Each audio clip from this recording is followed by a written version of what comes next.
तर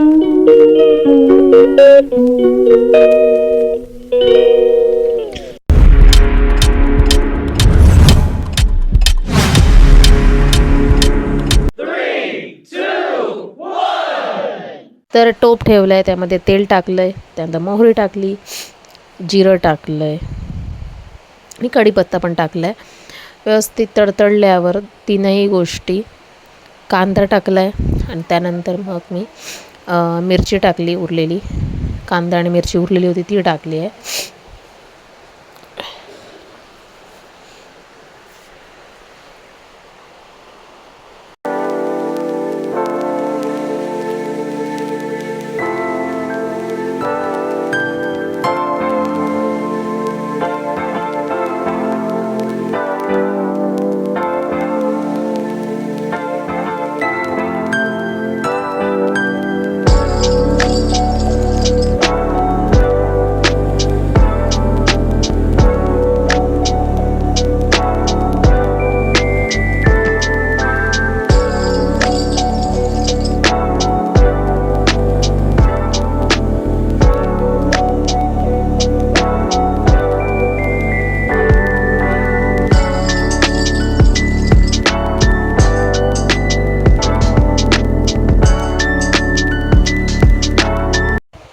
व्यवस्थित ते एकजीव करून घेतले, म्हणजे परतून घेतले सगळ्या गोष्टी. आणि काही 1-2 मिनटं जेवढं तुम्हाला पाहिजे तसा कांदा तुम्ही फ्राय करून घेऊ शकता. तेवढा मला पाहिजे तसा मी कांदा फ्राय करून घेतलेला आहे.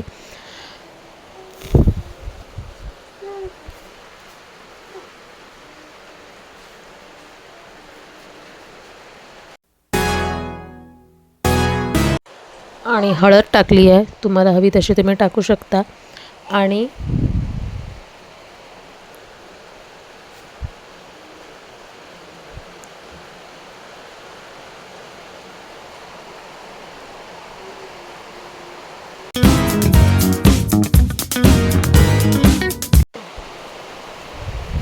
चवीनुसार मीठ टाकून घेतलं आहे, म्हणजे कसं व्यवस्थित होईल.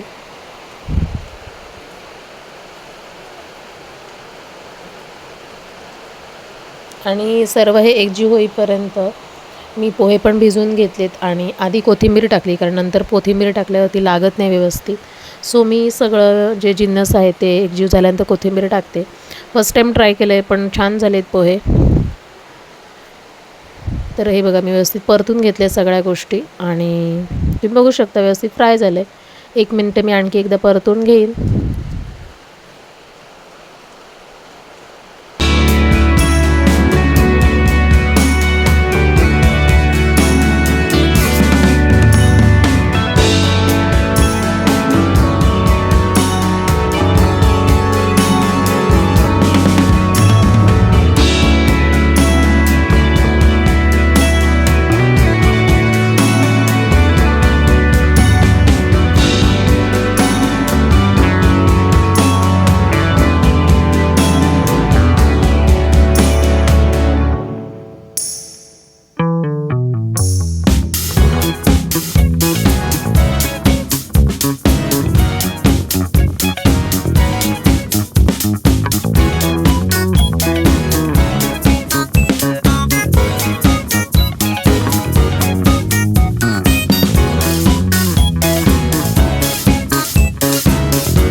आणि भिजवून घेतलेले पोहे टाकलेत. तर बघू शकता पोहे पण टाकलेत मी.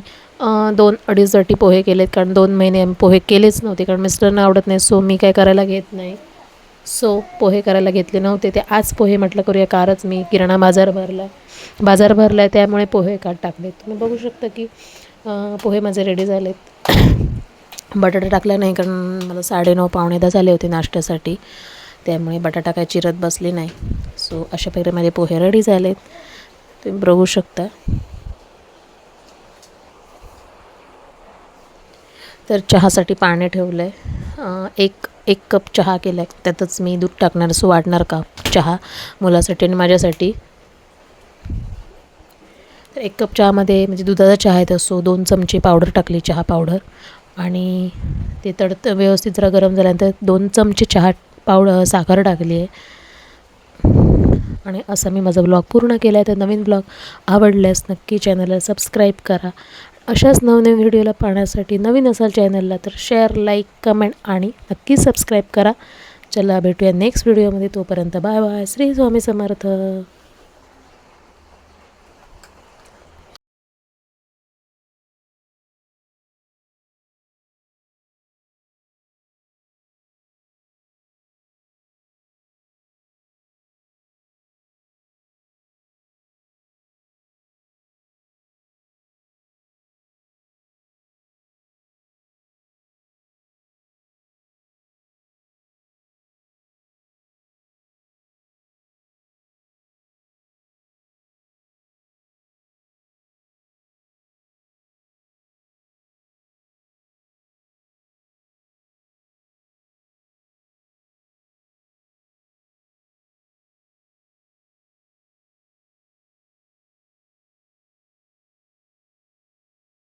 तुम्ही बघू शकता चहा माझा रेडी झाला आहे. आणि पहिली जी उकळी फुटते ती फुटलेली आहे उकळी चहाला.